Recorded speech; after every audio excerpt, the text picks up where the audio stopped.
말씀의 제목은 기승전 회복입니다. 기승전 회복. 우리가 어떤 말이나 어떤 이야기를 할 때에는 보통 기승전결이라고 하는 어떤 대표적인 플롯, 구성을 하게 되죠. 기라고 하는 것은 어떤 이야기의 시작을 의미합니다. 어떤 이야기를 시작하고 또 그 배경에 대해서 설명하는 것이죠. 또 승은 그렇게 시작되는 이야기가 점점 더 이렇게 확장되고 갈등으로 나아가는 것입니다. 그리고 전이라고 하는 것은 그 갈등의 정점, 그리고 결은 결국은 그 사람이 하고 싶었던 말, 결론을 이야기하는 것이죠. 우리가 보통 이런저런 많은 이야기들을 하지만 결국에 돈 이야기로 그 이야기를 끝맺음을 한다면 그 이야기는 기승전 돈이 되는 것입니다. 우리가 보통 그 마지막, 결국은 그 사람이 하고자 하는 말의 의도가 과연 무엇이냐, 그것을 생각했을 때 결국 그것이 돈이냐 아니면 그것이 도움이냐, 그 결론이 그 이야기의 가장 주된 핵심적인 요소가 될 수 있다는 것이죠. 그렇다면 성경은 과연 어떨까요? 하나님께서 우리에게 말씀을 주시고 성경을 주셨는데 그 성경을 통해서 하나님께서 우리에게 하시고자 하시는 말씀, 결국 그것은 무엇이겠습니까? 성경을 하나의 이야기로 구성해 본다면 그것은 아마도 하나님의 사랑 이야기가 아닐까 생각을 해봅니다. 그리고 그 사랑 이야기의 결론, 그 사랑 이야기의 구체적인 핵심은 바로 구원과 회복이 된다라고 하는 사실이죠. 그래서 하나님의 이 사랑 이야기의 내용들, 그 구성들을 보시면 결국은 기승전 회복이 아닐까 생각을 해봅니다. 우리가 그 안에 죄도 들어가 있고 또 하나님으로부터 또 심판도 들어가 있지만 결국은 그 모든 것들이 하나님의 회복을 위한 큰 그림, 그리고 그것에 들어가는 작은 조각들에 불과하다라고 하는 사실이죠. 궁극적으로 하나님의 사랑 이야기의 결말은 언제나 회복입니다. 악인은 벌하시고 당신의 자녀들은 구원하시고 또 그들을 회복시키시는, 바로 이것이 하나님 사랑 이야기 궁극적인 결말이죠. 우리는 어제 본문을 통해서 하나님은 이스라엘의 세 차례나 그들의 죄를 고발하셨습니다. 그리고 그들에게 심판을 선고하시죠. 그러나 그것은 하나님과 이스라엘의 완전한 어떤 분리나 완전한 끝을 의미하는 것이 아니었습니다. 남편 되신 하나님과 또 아내 되는 이스라엘의 어떤 영적인 어떤 이혼, 그것을 의미하는 것이 아니었어요. 오히려 심판은 이스라엘과 하나님과의 관계의 회복을 위한 하나님의 절절한 사랑의 메시지로 우리가 생각되어야 합니다. 오늘 본문은 심판 이후에 이스라엘에 베푸실 하나님의 회복에 대해서 말씀을 하고 계십니다.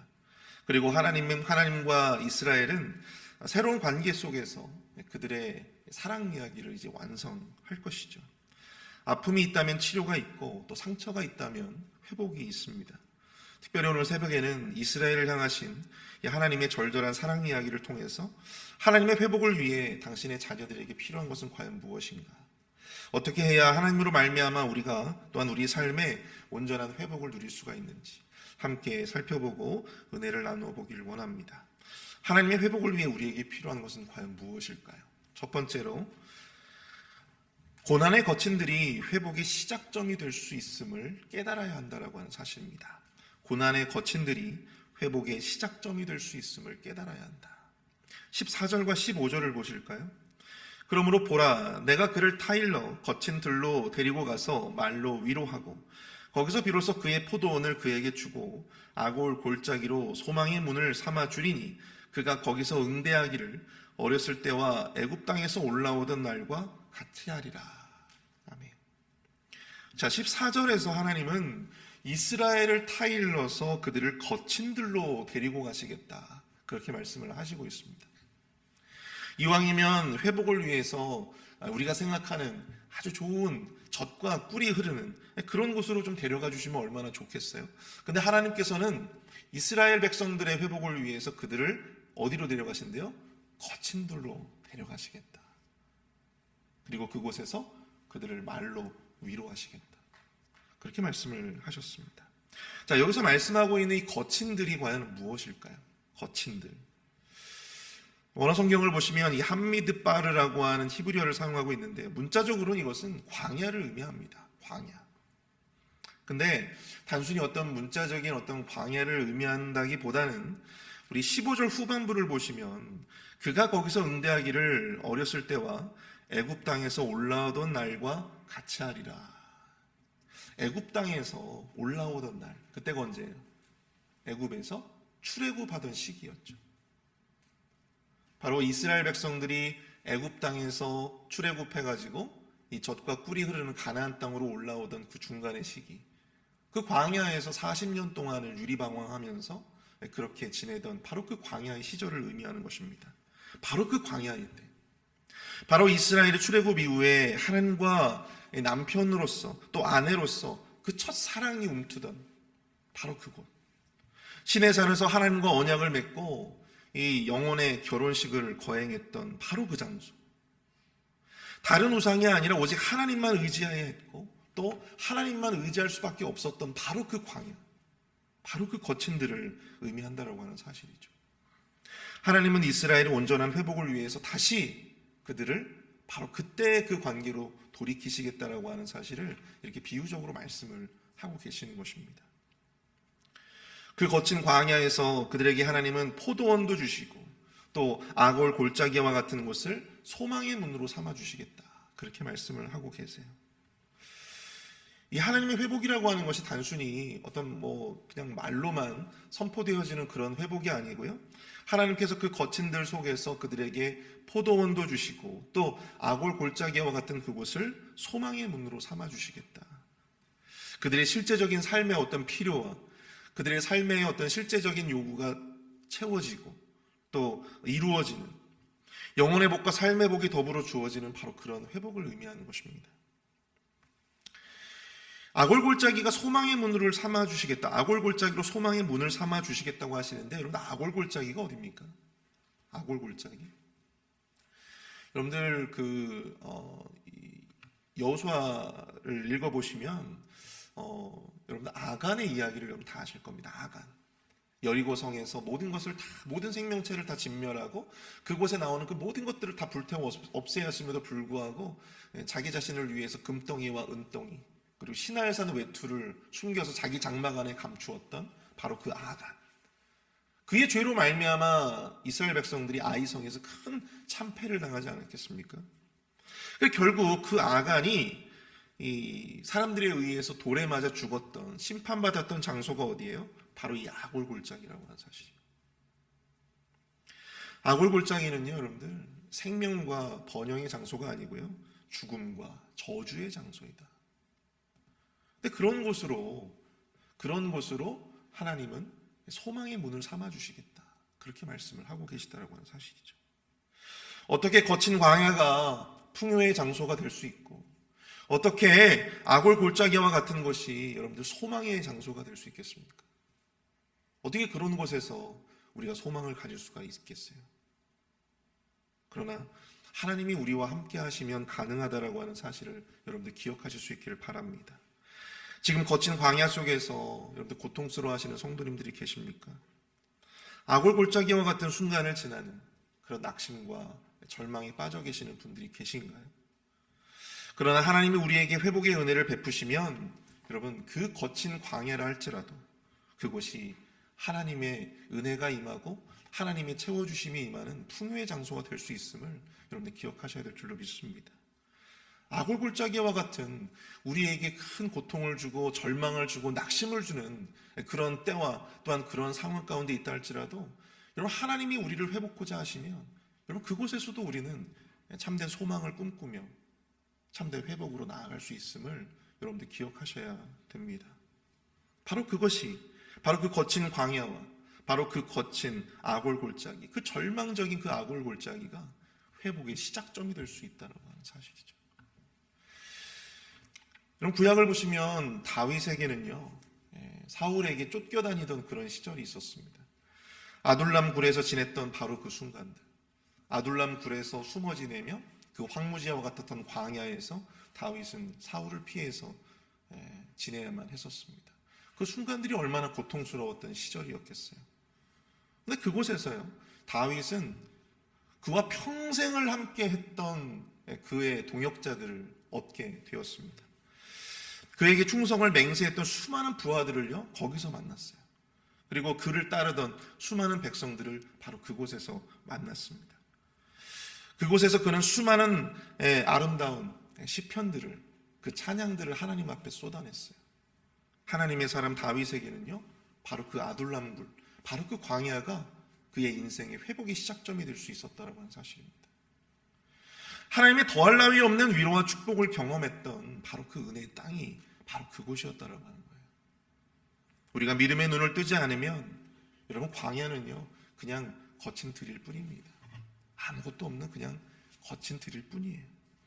피하고 싶고 결코 내 발로 발 들여놓고 싶지 않은 바로 그런 곳입니다.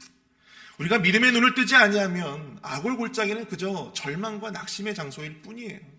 우리가 그냥 빨리 지나가고 싶고 그냥 빨리 피해버리고 싶은 그런 장소에 불과합니다. 그런 때에 불과할 수 있습니다. 그러나 우리의 믿음의 눈을 뜨면, 우리의 믿음의 눈을 들어 우리의 상황들을 살펴본다, 광야와 아골골짜기와 같은 현실이라 할지라도 하나님의 은혜로 말미암아 충만한 회복과 번영의 그 시작이 될 수 있음을, 바로 그때가 될 수 있음을 여러분들 우리가 기억해야 될 줄로 믿습니다.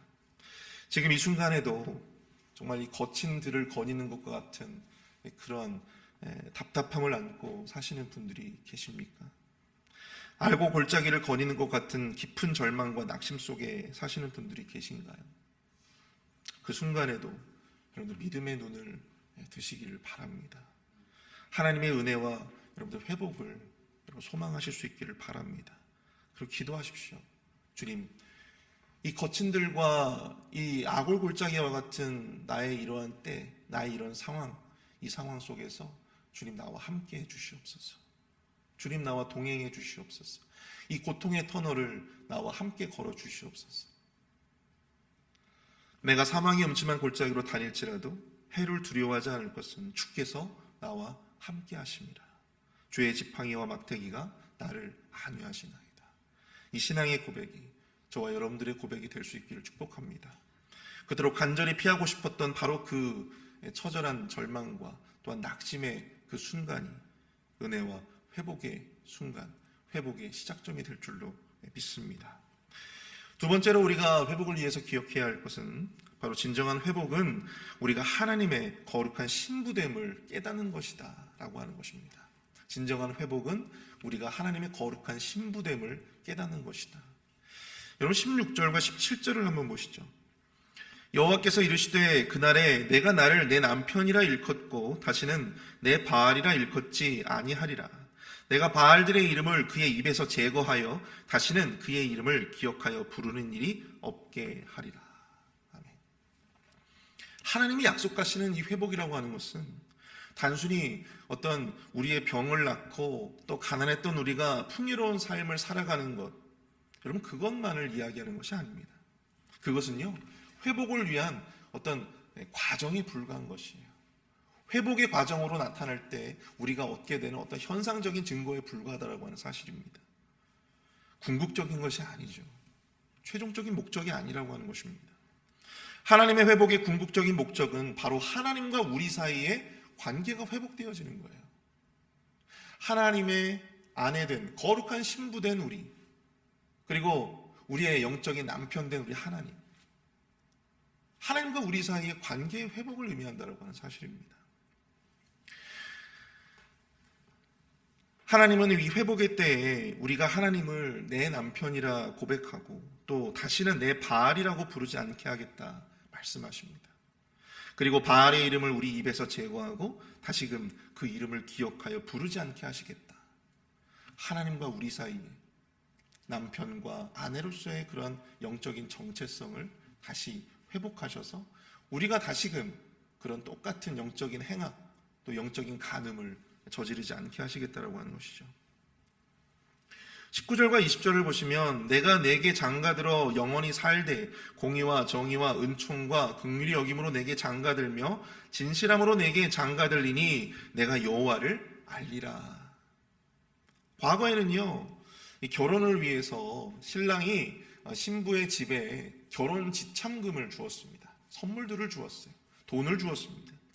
결코 그 결혼의 관계를 내가 파기하지 않고 내가 끝까지 당신들의 딸을 책임지겠다.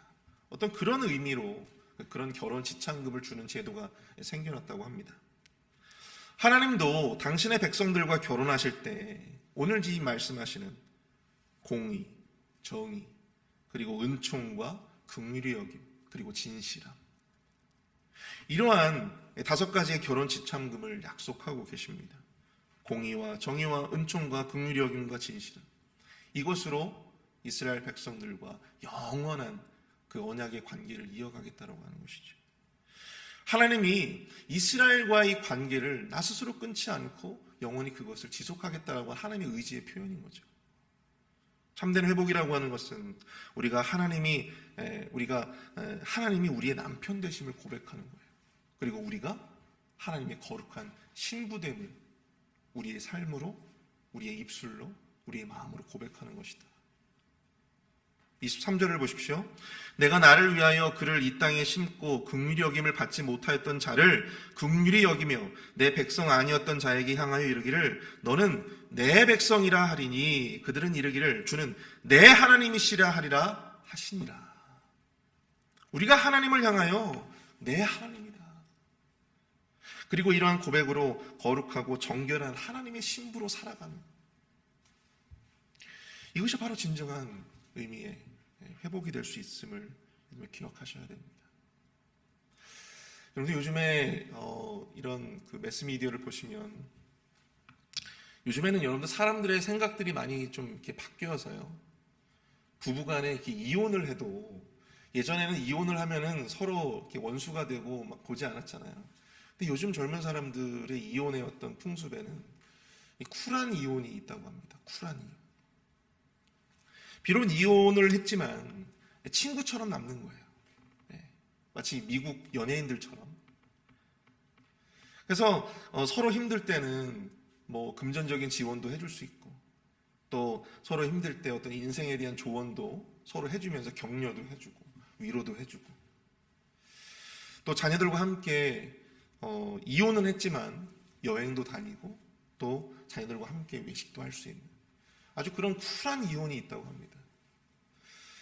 그럼 부부가 할 수 있는 이 모든 것들, 부부가 할 수 있는 모든 것들을 이혼을 해서도 얼마든지 할 수 있다고 해요. 근데 여러분, 그렇게 할 수는 있지만 우리는 그 둘의 관계를 부부라고 이야기하지는 않잖아요. 그렇죠? 왜 그렇습니까? 법적으로 이혼을 했기 때문이에요. 법적으로 이혼을 했고 더 이상 부부의 정체성, 부부의 관계가 아니기 때문입니다. 그렇다면 이 부부가 진정으로 참된 부부로 다시 회복하기 위해서는 어떤 과정이 필요합니까? 다시 법적으로 두 부부가 회복이 되는, 다시 부부로서의 언약을 치러야 된다고 하는 사실입니다. 다시 혼인을 해야 부부로서 인정을 받는 거예요. 그것이 참된 부부로서의 회복이 아니겠어요? 여러분들, 암에 걸려서 기도하고 암이 나았어요.